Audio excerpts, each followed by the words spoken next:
the University Lecturers Union, the University Academic Staff Union, said that this morning they are launching a strike across all public universities. Dr. Maloba Wekesa is from the University of Nairobi and is the chapter secretary for UASU at the UON. He's here with us this morning. Secretary, good morning. Good morning, Eric. Good to have you here. Yeah, it's good to be here. Actually, I hope it was in better circumstances. Yes. Well, we'll discuss the circumstances that led you to this particular point. Yes. The collective bargaining agreements that you've signed previously with the government, what the conversations have been, and how much you're demanding, and also that you've considered the impact of your industrial action to the learners. Let's get into that conversation shortly. First, Janet is going to give you the day's quote. Words said a long time ago by somebody, and let's see what sense they make to you today. Yes, this person is Amadou Ampate Ba, who is a Malian writer, historian, and ethnologist. And back in 1960, during a UNESCO speech, one of the things he said is, in Africa, when an old man dies, a library burns. Wow. All right. Good morning, ladies, by the way. Good morning. Janet Mariam. Pleasure Mariam. to meet you. Yes. The quote threw him off. Right? He's like, hey. I was not ready. No. Yeah. All right. I think that is a very apt quote. It analogizes the very fact that in Africa, we have an oral tradition. And when someone says the library dies, let's focus on where is that library? It's not that person per se. It is the lived portfolio of his experiences, the wisdom behind the age that he has lived in the world, and the various things that he has encountered to the point where he is, he would be at that point in time. And if he's passing on, remember we have only an oral tradition. All that portfolio actually sings. And for me, I think there is a lot of nostalgia packed in that quote, given especially that it's only last week I buried one of a professor of mine. And I can remember the same way he could tell a story, I don't think I can actually be able to recount the same story. And it goes back, I think, back in time, so much further back in time, that nostalgia is carried through by so many amongst us.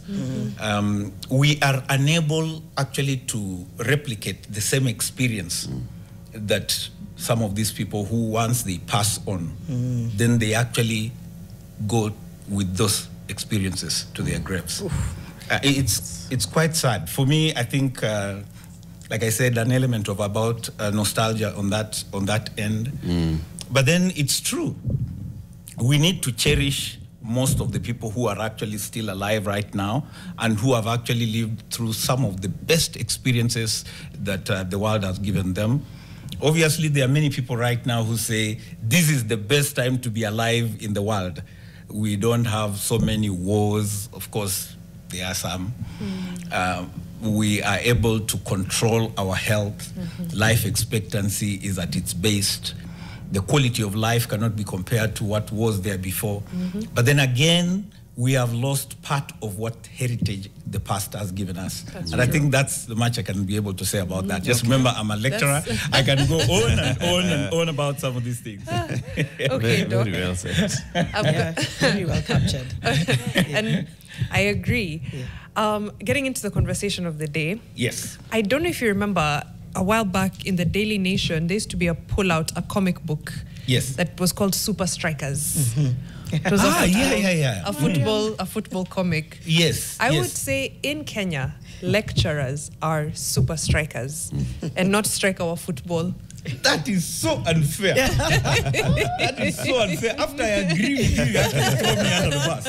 It's called throwing a curveball. I want to know the why. Because to me, striking is not a bad... Of course, it has quite negative effects on the education system.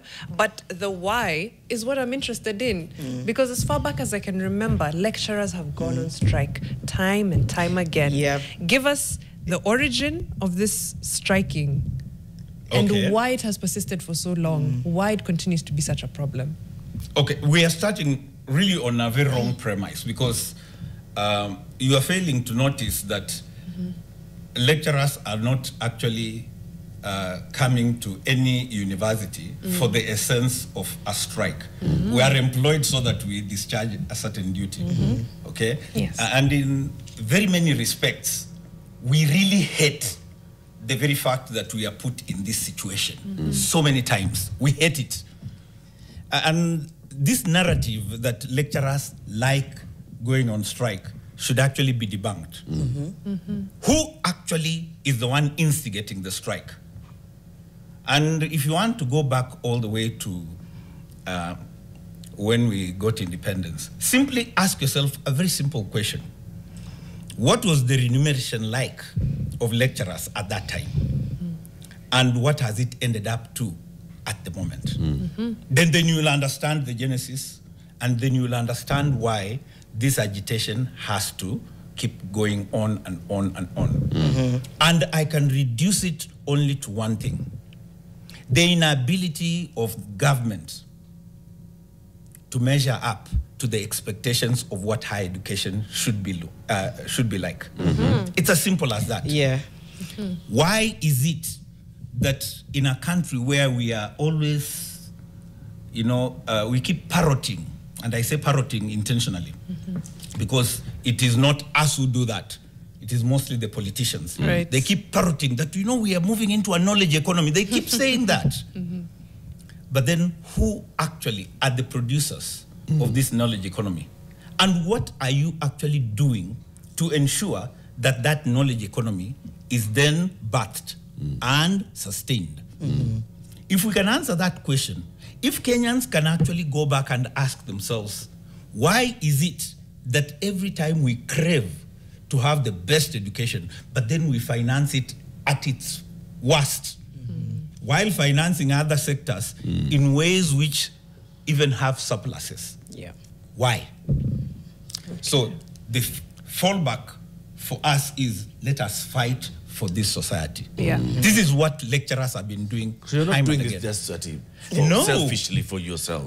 There isn't anything selfish about this. No. Yeah. It is about also survival.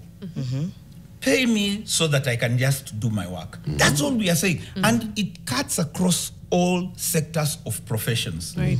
Whether it's doctors, in medical doctors in hospitals, whether it is lecturers at the university, whether it's engineers, whether it's lawyers, you will always see an attack on professionals. And somehow, money is never available for those sectors. But then, there is a sector that has now sprouted. It's called the political sector. It always has surpluses. Yeah. There's always a has surplus. Dr. Wekesa, let me ask you, so when the strikes happen, obviously they strike and then they stop, and then they come up again. Is that an indication, this might sound like an obvious, of unfulfilled promises? And if so, this time round, what is it that's making you say, this one, they just have to listen to us? Because in the past you strike, they say, okay, let's sit down, let's talk. Sounds like you talk. Yes. Salary review, CBA, etc. But obviously, you go back out on the street. So number one, what happens in between that the strikes pause? And then the second question is, what makes this one, if at all, different? All right. Number one, every time we say we are going back to work, it shows the goodwill that lecturers have. We really just want to keep working. The goodwill is there. And we keep saying, you know what, let's give them another chance. We do not need to actually be in this belligerent state. Right. Let's give them another chance. Let's work this out. Then we go back. What happens? It's as if we are being fooled. So you go back, and again now you have to come back out. What happened? We agreed with you. And I'll give you a full scenario of how this situation has been back and forth. If you want me to go back in time, I would have. We can even just start from 2017 up till right now. And then you'll see the slew of broken promises that have been there, initiated by government. And sometimes, ironically, the people who are in government are actually our former colleagues. That's the irony.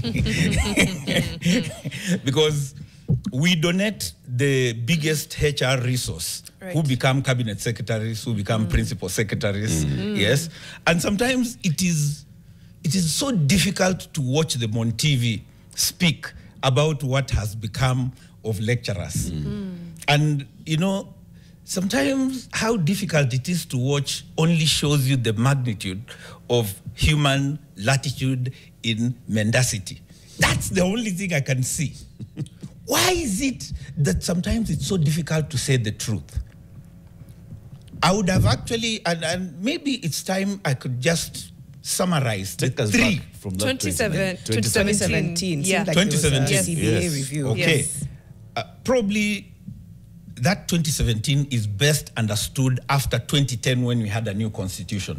A lot of things changed, including the introduction of SRC as a commission to guide how salaries should be reviewed. There was even the review of the time frame when CBAs are supposed to be negotiated. You see that? Yes, and that consequent alignment of various labor laws to make sure that they are aligned to the constitution. Then we had the first cycle of CBA. But then let me take you to now the CBA 2017, 2021. Do you know it took over 36 months for the government to say, all right, fine, we'll pay you. All right? That's 3 years. That's 3 years. You've had our proposal. Remember, the last time you have reviewed that is 2011. They just keep quiet. You give them a proposal, no one works on it. Until a crisis emerges. That's when it's, okay, fine, come, let's talk. They were signing it in 2020. Do you know when the money came? In 2021. And in fact, when the money came, here was the argument. The argument was, these fellas, if we are giving them this salary review, then let's omit their yearly increments. Meaning, let us simply implement it horizontally. Was this backdated? Can you imagine? That was in 2020. Hold on. Then, was this backdated? So now? Yes, of course. You see, CBA, you must backdate it. So you received monies for the previous years as well? But without fact, the increments. To receive monies. You know, that is, you know, people make it look like it is a boom you've gotten. No! If you were supposed to get your salary over 3 years ago, and someone gives you right now, has he actually done you justice? No. He has not. I'm just checking that they backdated. They've not done you justice. They've done what they were supposed to do. They were supposed to actually do that. And you see that increase, at that point in time, they omitted something called yearly increment. So they say, just go and pay these people what they have agreed, but remove this component called yearly increment. We actually objected to that. Judge Maureen, after they went there to appeal this, Judge Maureen said, in the Employment and Labor Relations Code, say, go ahead, just keep implementing, you will litigate this matter later. I can show you the judgment which came after they appealed. They said, stay this matter. You can imagine, you have been paid a horizontal pattern of an increment without your yearly increment, 36 months. Then some of us even stayed, like the University of Nairobi, we are owed 52 months. 52 months, okay? This is at that point in That is 2017, 2021 CBA. You see that? Okay. The judgment came on 25th of March this year. They appealed and never showed up in court. This is how bad faith these people have. They just appealed and stayed the matter. They were told, all right, come to court. Tell us what the problem is about this implementation. They never said a thing. Judgment came. Senior State Counsel E.S. Carbolo wrote and said, you know what? Don't litigate this matter. You people are actually giving lecturers a hard time. Go back and pay them. Do you know how much they are owed? 7.9 billion. That's by when? Because I want us to look at that. That CBA expired in 2021. Yes. You signed a new one, 2021 to 2025. I have not come to that one. We are talking about a CBA which has lapsed and the time frame which has lapsed. How much? What are the arrears for that one? 7.9 billion. 7.9. Yes. Is what is unpaid. Unpaid. And that is actually the reason number 2 why we are on strike. Now you can see the government knows it owes us money, isn't it? They have even gone to court themselves, isn't it? They have said, appeal this matter. Did they show up in court? No. And they just ran the clock. I have all the documents I can share. They just ran the clock, time elapsed. Of course, now governments keep changing. Right. We keep electing new governments. So this government came into play, we say, and the good thing is, in the previous government, the current president was the deputy president, so he's aware. Let's go into the 2021 to 2025 CBA. Okay. So so we park 7.5 billion. 7.9 billion owed of the arrears that is owed to lecturers for the 2017 to 2021. That is the reason we said, and you can imagine now how many years ago? 8 years. 2017 to 2025. 8 years. We are owed 7.9 billion. Okay. And now let's come to the current one. Again, we submitted our proposal much on time. Do you know when we finally signed the CBA? Last year, November 23rd. That is the 2021-2025. You can see every time you are signing a CBA only in arrears. Okay? Now, we signed. What does the government tell us? You people, you know, we don't have money right now.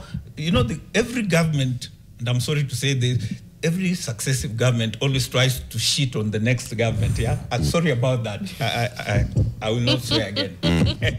They always try to dump on the previous government's achievements. So they say, you know what? We don't have money right now. That's last year. Let's pay you for 3 months, okay? And then you wait for the new financial year. It will be starting on 1st of July, the financial year 2025-2026. okay. We will give you, and they said 3 phases. We said, fine. By the way, our members were furious. I wish you people would know how lecturers are. Our members were furious. Some of them I go to, and they are my teachers. They tell me, Maloba, what the hell? What's wrong with you? How could you agree to this? Yeah. Look, we are owed the 2017-2021. They have not paid us. Now you are telling us they will take 3 phases. We say, you know what? Union is about small incremental steps. Let's take the first. They have said 3 months. They are implementing it in full. Fine, no problem. We wait next year. All right, they say, all right, fine, no problem. 1st of July, they have even put it in the budget, 2.73 billion. They are supposed to give lecturers. It's in the budget. 2.73 billion. 1st of July, you people, just hold on. We'll give you the money. We are quiet. July comes. Yeah. Did they pay? End of July. Did they pay? End of August. Nothing. Do you know the process of calling for a strike? You just don't wake up in the morning and say, we are on strike. No. You register a dispute. You tell them, look, you people, right now, in fact, universities are on recess. We are on holiday. Let's sort out this matter before the students come. Pay us our money. End of July, nothing. End of August, nothing. Meanwhile, politicians are choppers. They are everywhere. They are doing their things. And you see them on the podiums. They keep dancing. They are happy. Why? Because they have a surplus. Yeah. Meanwhile, as lecturers, we are waiting. You don't have. Can you react to what we read today, which is that the ministry has confirmed the release of 2.5 billion shillings by National Treasury to cater for pending collective bargaining agreement arrears for university academic staff. Yes. It goes on to say that in a letter addressed to the National Secretary General of Universities Academic Staff Union, Constantine Wasonga, the Cabinet Secretary then emphasized the funds will be used for phase 2 of the 2021-2025 CBA implementation. Went on to say that the ministry urged the union to withdraw the strike notice dated September 10th, citing the government's commitment to honoring all negotiated obligations. The move is seen as a critical step in averting a nationwide university strike. Let's just flip the script. Try and imagine it is the politicians who are being told, you know what? We have a letter here. Not money. We have a letter here. We will release money. You just keep working. They are already late. You are owed, remember, like I said, 7.9. Now, they owe you 2.7. They are saying, So let me we have drafted a letter. So do you think for phase 2 of 2020, 21 to 2025. Yeah. Yes. What's the area? The arrears is 2.7, 2.7 billion. 2.73 billion. That's So the- has phase one been paid first? Phase of all? one was paid. Phase one was paid. Yes. Phase two now. We After have, we went on strike last year. Now Yeah. that's why you are saying we are continuously on strike. What other language do these people hear? What other language? What do you want us to do? Do you want us to live in penury? Doctor, Yes. 2.79 billion shillings Yes. is the arrears for 2021-2025 phase Yes. Phase two. two. They have said they have released Released 2.5 billion shillings. What does that mean? It means that the money is out. Where does that take us? You see, do you think as we eat those letters, you tell someone who is hungry, we have just released a plate right now for food. Not food, we have released a plate of food. okay, as of yesterday, Then this person is hungry. Was this money received No from your way. end? Because this I letter wish. is dated yesterday, 16th of September. Yes. As of yesterday, close of business, Yes. had these funds been received, 2.5 billion. I wouldn't be here. Trust me. If that money was in my account, you think I would be here? I would be in my research lab. I would be wherever I am. Do you have Why would I be here? Do you have a deadline you're giving them to disperse, or you're just saying as soon as possible? There isn't anything like a deadline. We gave them a week.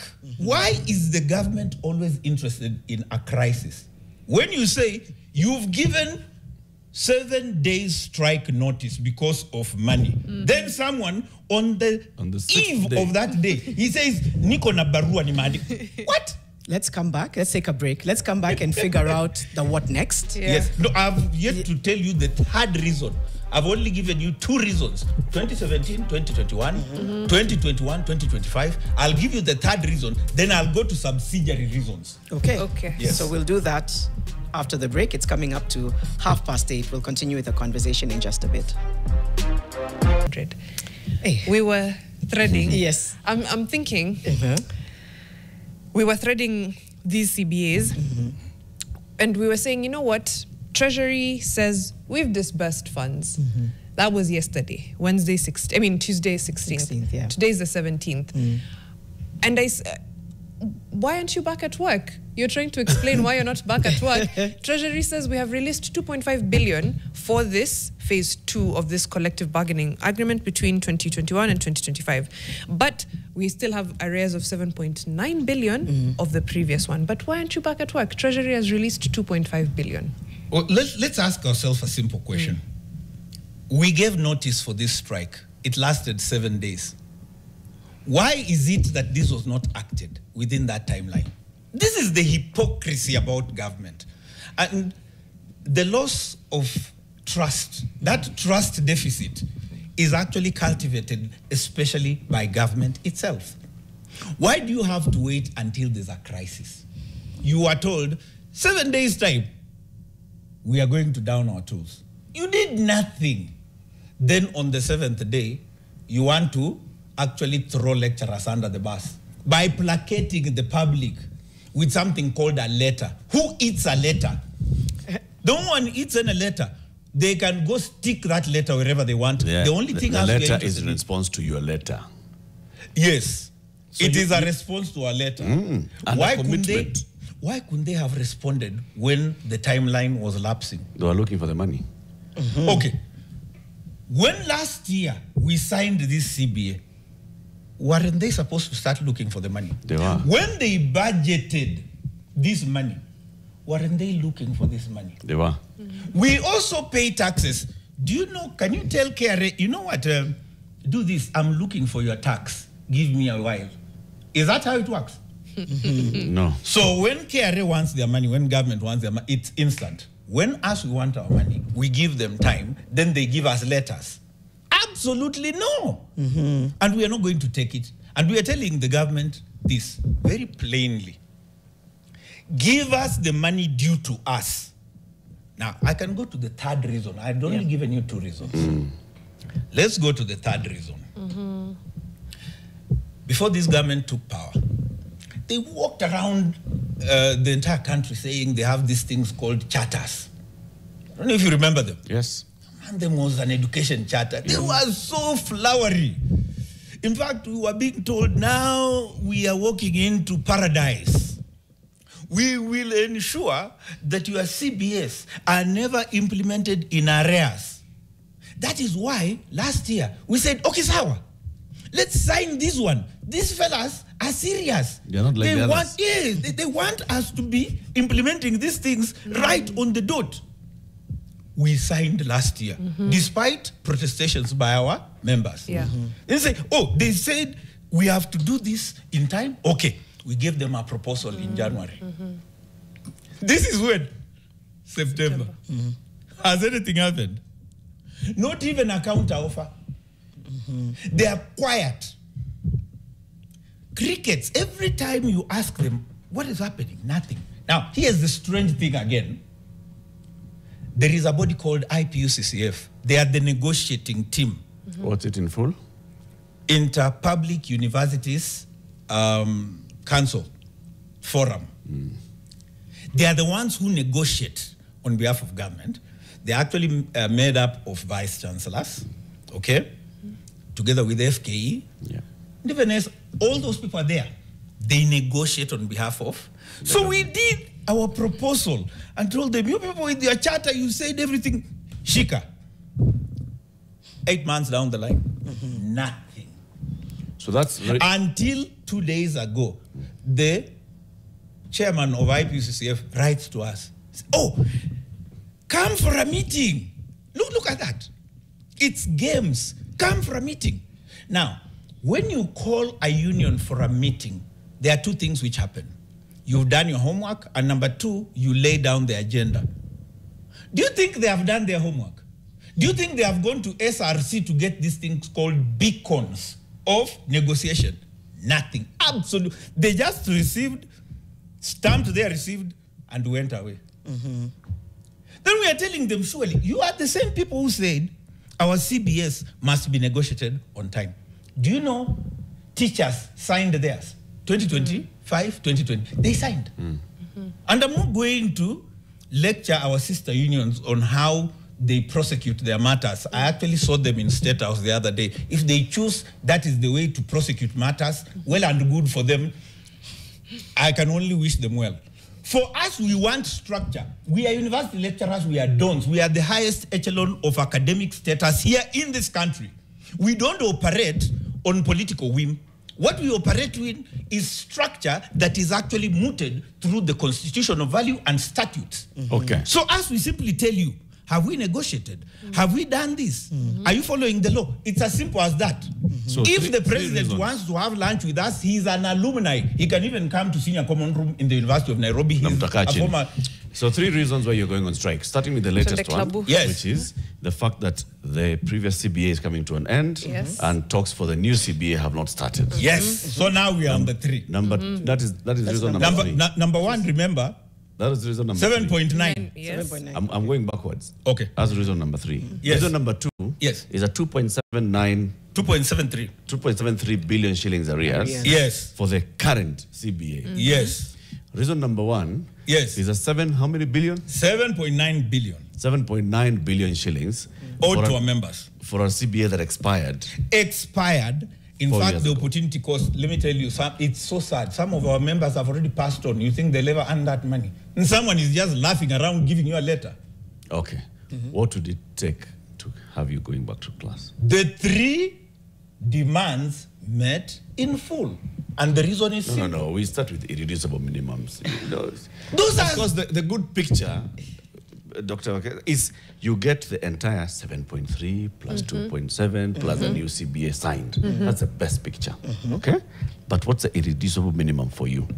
Would 2.5 billion shillings Reflecting in the reflecting in your University account of today Nairobi's account. take you back to Yeah. class? Look, the thing is this. Yes, when no. you are... No.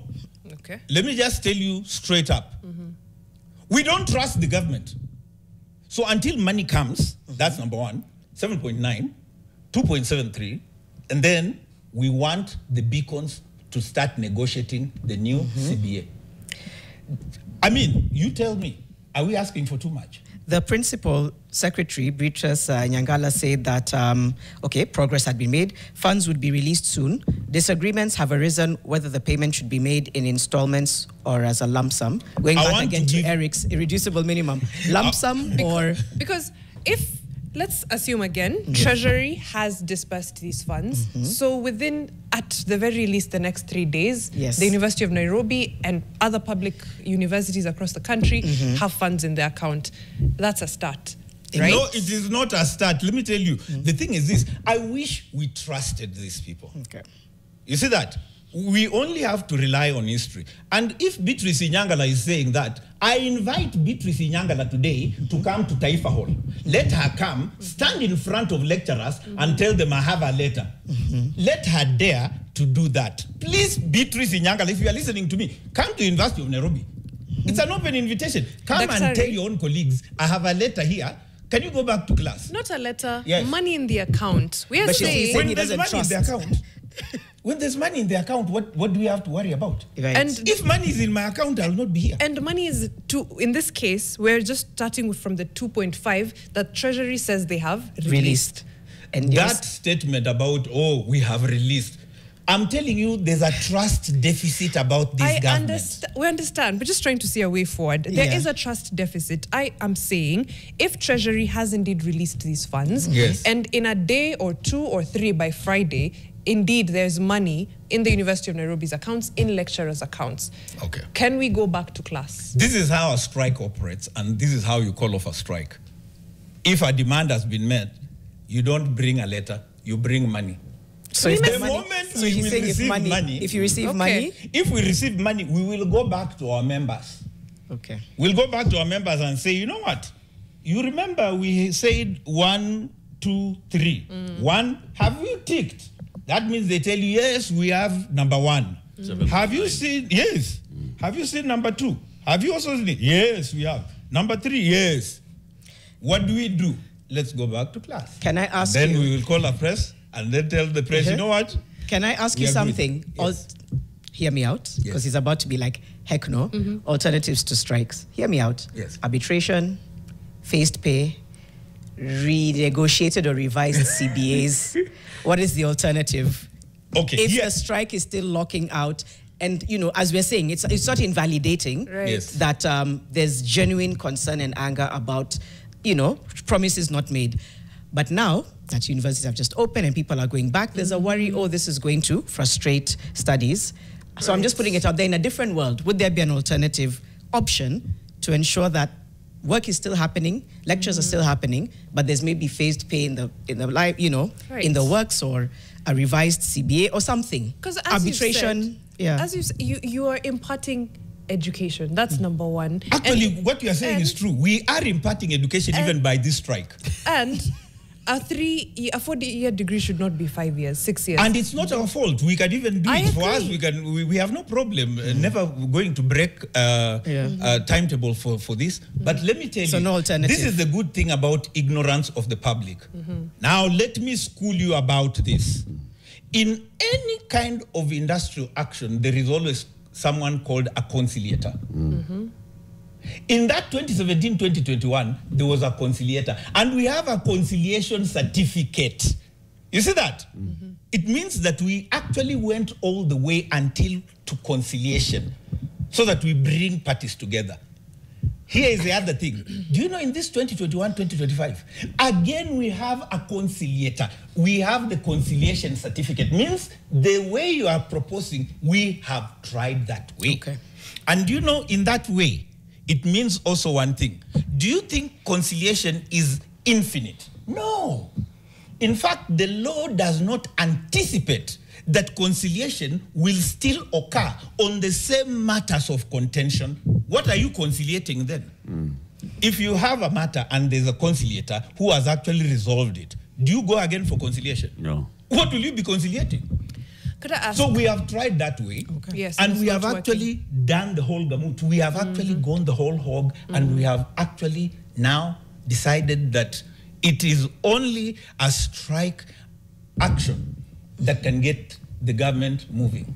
This cycle of CBA, no implementation, late negotiation of a CBA, late implementation, arrears. It's an incredibly toxic cycle. Yes. The lecturers suffer, the students suffer a great deal as well. I'm thinking, what's the long-term fix for this? Do we find a baseline? And we're like, as of one, global best practice, keeping that in mind, global best practice, the current rate at which we are paying lecturers according to our current CBA, right? The economy and what Treasury is able to do as well, but everybody gives and takes.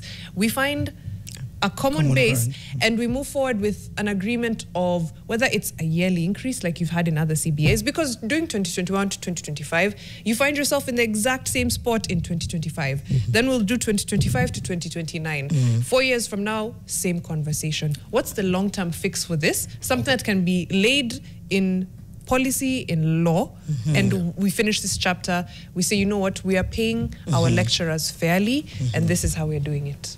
All right, first, let me make a correction from what you have said. Yearly increments are actually a basic ingredient of salary review. So that is not something which you negotiate. Yearly increments are there to cushion you from depreciation. Inflation. And yes. You see that? So those ones you don't argue about. Those ones are ingrained. But then, to your question, I have a thesis. And my thesis is this. Public services across our country are actually being intentionally eroded for someone's benefit. And look across the board. Why is it that public hospitals sometimes don't work? Because the private hospitals where investors can come in and make a kill about it are getting a go. Why is it that until the other day, public schools at primary level, everyone wanted to take their child to Olympic primary? There was a reason why they had to erode it, so that private enterprise also starts flourishing. And it starts at that basic level. We started with kindergarten, we killed it. Right now, no one even bothers with kindergarten. Everyone just takes their kid to private kindergartens. They went to primary schools. Right now, they have eroded them to the extent that their own children don't go there after all. All right? Then they move to high schools. Let's keep eroding it so that what? We can invest in it. And who are the people investing in these things? Trust me, when you look through the thread, you'll find the political class doing this. Now, we are at the level of universities. So at the university level, trust me, if you go through very carefully, again, you will find the same thing is happening. What is happening with our own leaders? Why is it that there is always an intention to make sure that public utilities that are available for the mass is actually killed off? Defunded. Why? Yeah. Because we keep saying, we are going to send money to high schools. How much? I'm told, I don't know, in primary school, they send 23 shillings for every student. They don't pay. Those teachers, I don't even know how they, I mean, sometimes I pity. I have my relatives, they are, you know, heads of schools. I don't even know how they survive. Because here you have a government which tells you, just allow these students to come. Then the students come, capitation does not come, as usual. Same thing with the hospitals. They are told, all right, just go to hospitals, get rid. There's nothing which happens there. Then you are checkmated there. Now it is the universities. You see that? I'm specifically about the universities. I'm only making a rallying call. As a dawn, the wide-eye view must always obtain. We must look at this country and ask ourselves, where do we want education? How do we intend our education to change the fortunes of the country? Where are we investing in it? What are we doing wrong? I was about to go to the subsidiary reasons, which are particular now to the University of Nairobi. Please don't finish this before I can talk about those. Very quickly, because I do have a... You have a question. I just wanted to give quick feedback just so that we can integrate. House Ngugi says, do our leaders starting from the top have any arrears or agreements for their salaries? No. That is immediate. No agreement should be entered. Charles Ndungu says a government that affords hundreds of millions of shillings per sitting or gatherings in State House should not be given a listening ear by lecturers. My child is in university, but I stand with the lecturers, with the tutors. Mercy Flora, I think, is one of your peers because she's written... Yeah, Mercy Flora is... Money, money, money in our account, the full amount owed. Then she goes on to say, not just money, full amount. She said again, full amount. We have been patient enough. I just thought to integrate some of that feedback. Mariam, I know you had a question. Subsidiary, just give us the subsidiary reasons very quickly. 2 subsidiary reasons. I want, then we can finish with, I want to imagine a best case scenario where all CBAs were implemented and on time and everything was kept. I want to see what that would do for learning at universities in Kenya, where university education was properly funded, from lecturers to the universities themselves for research, for administration, to a funding model that works for the students. I want to see what that ecosystem looks like. But start with the subsidiary reasons. But let me just add, if all that you are saying happened, the standards of university education in this country would soar. I wish people really understood the depth of human resource that we have at the university. We have the best learned people across East and Central Africa, and we are ready to go. Let everyone just give us a chance and they will see all this flourish. Let me now come to the subsidiary reasons. Specifically to do with the University of Nairobi. Now, the University of Nairobi, we have come from a very dark place within the past couple of 2 years or so. Yep. Thank you so much for the kind of University Act we have, and we have actually submitted our proposals. We submitted our proposal in the Education Working Party. And I want to blame in the manner councils, university councils are constituted. We give all the power to one person called the Cabinet Secretary, who is a politician. Inevitably, politicians will be politicians. They will start rewarding their friends. This happened in the University of Nairobi. And we ended up with washed up politicians who are in council. We ended up with bazaars, school bazaars, I'm telling you. They are coming to give us policy direction at the university. Some weird fellas coming from out of the country, I don't know, from community colleges. They are saying they are the ones to give us direction about the university because they have been rewarded politically by cabinet secretaries. We are saying, go to that University Act, change it, have nominees so that various sectors are the ones to nominate. We will unburden also the cabinet secretary in how the university council is actually constituted. For right now, we can only be glad. Sometimes it's a coin toss. But eventually, what that university council did is what has ended up where the university is. The entire administration of the University of Nairobi has been on an acting capacity. Means that decision-making has been indecisive. Indecisive in the manner by which it has run the university, to the extent that when we signed the CBA last year, retirement age, which was supposed to be pushed from 70 to 74 years, has not been enacted till we speak, as we speak. Do you know what has happened?